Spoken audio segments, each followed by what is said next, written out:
everyone, welcome to another What I Would Have Done Thursday. Apologies, this video had to be delayed. Unfortunately, I was not feeling all too well yesterday. I was suffering from a headache, and then the past week I've been fairly busy, so I haven't had time or the energy really to dedicate myself to making videos, but I should be caught up by the end of today. So without further ado, let me address what I want to talk about for this particular What I Would Have Done Thursday, and that has to do with the film and technically sequel, Son of the Mask. This one is probably considered one of the worst out there, not just of sequels, but of films in general, because it is so deplorably bizarre, creepy, and definitely doesn't appeal to kids or adults. I mean, this film really has nothing going for it. But in case you're sort of unaware as to behind really the whole dissatisfaction of this film, the initial film, The Mask, starred Jim Carrey. It was probably one of his more earlier works, if I'm not mistaken. I'm not sure if this is the film that really propelled him to any popularity. I'm sure there are other films that you could attribute to his rise in success, but a lot of people seem to, I think, remember in particular Jim Carrey from this film, and I think a lot of that has to do with the fact that the film is very eccentric and out there and really bizarrely goofy, but at the same time sort of tries to appeal to kids and adults. And although it's not necessarily critically acclaimed, it didn't make initially at least a huge amount of money at the box office, so it only makes sense that I would sort of, I think, discuss this film only because it holds, I think, a significance as far as how to really not make a sequel. But basically, what I could see doing with this film as far as a sequel goes is the problem is that within this film you don't see any of the original cast, so no Jim Carrey, no Cameron Diaz, nobody of any resemblance that is really part of the initial film is presented here. So, except I think Ben Stein, if I'm not mistaken. But, I mean, really, if you're not bringing any of the old cast in, it's kind of almost trying to fish out for a whole set of new people. And this definitely didn't go over well with this film. So, if I were in charge of this film, I would have at least this particular sequel connect with the first film. So in other words, have Jim Carrey, have Cameron Diaz in the film. Do they have to play as a significant role as they did within the first film? No.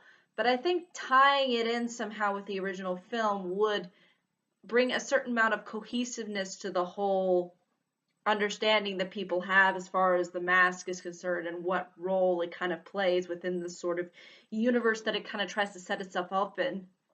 And the way in which they set it up within this particular film is really bizarre. Like, it just does not make any sense. There's like Odin and his son, and it just sets up for a really stupid premise. And ends up in the hands of characters who, for the most part, are generally unlikable. At least the main male character within this film is just very obnoxious and annoying and complains. So you don't really want to see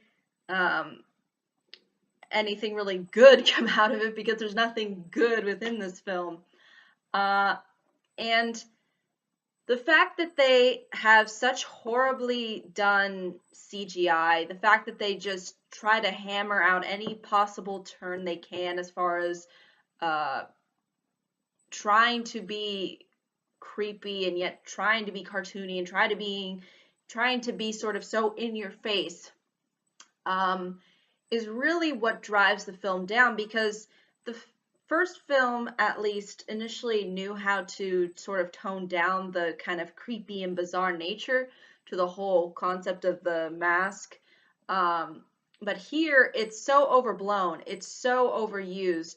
There is pointless dance sequences that do not need to be in there, which is something else that I would have completely cut.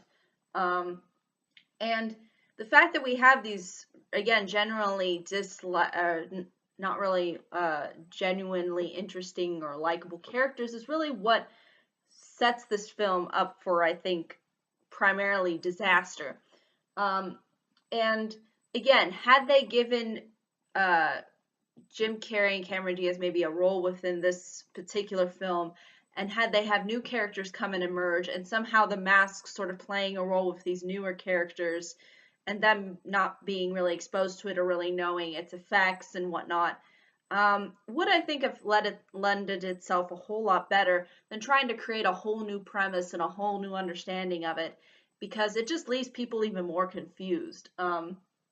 And uh, it's really one of those projects where you have to look at it and go, why was there even initially a push for a sequel? I mean, I could understand that this film was, again, fairly well recognized, and I could sort of understand uh, the desire to push for a sequel. Again, I think it this film could have existed or not existed. It's almost like it's kind of like a contradiction of itself as well. So again, I think it could have worked had they put in some genuine effort into it. Um, and again, I think had they done what I had suggested, I think this would have been a whole lot better project. And also the fact that it's, again, not funny. I mean, The Mask initially, the first film was trying at least to have a certain amount of comedic effect to it, and it really plays into sort of Jim Carrey's kind of strengths and at least his style of comedy, that people may or may not like, depending. And I think this is very poorly translated over to here in this film, and needed to really be there in order for this film to succeed. And unfortunately, it doesn't have that.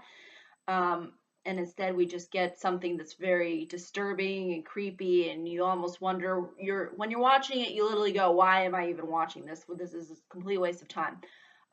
So again, I think those are the at least approaches that I would have taken. I'd be more than happy to hear what anybody else has to say about this film and what they think they would have done to improve upon it, or at least try to make it somewhat better than its initial, uh, I guess, inception. But that's ultimately, I think, all I can say about the film, really. I mean, it's pretty straightforward once you go into and understanding what it's about, but it is kind of there's just certain parts where you don't even really know where it's trying to go.